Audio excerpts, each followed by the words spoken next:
Have you ever heard of S2 database, which is an in-memory database? Now, what is the meaning of in-memory?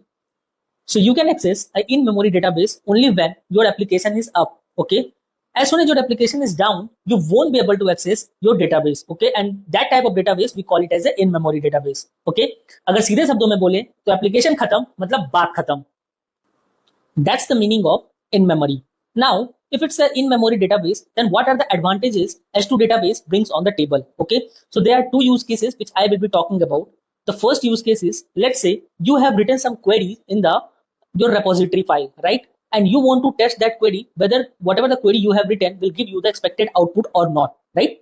In that case, you can create in-memory database with the help of S2, and you can test your queries in your test files whether your queries are giving the expected outputs or not. Okay, so it plays a very crucial role when you want to test your queries, okay, on the test database, right?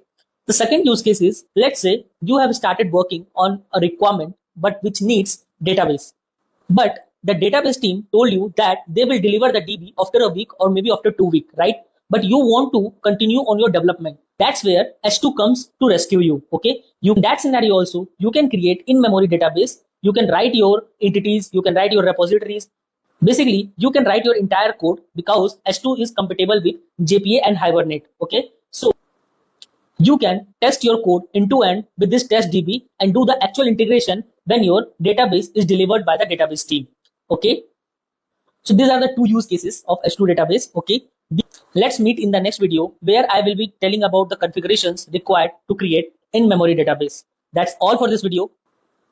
Thanks for watching this. Stay tuned for the next video. Bye-bye.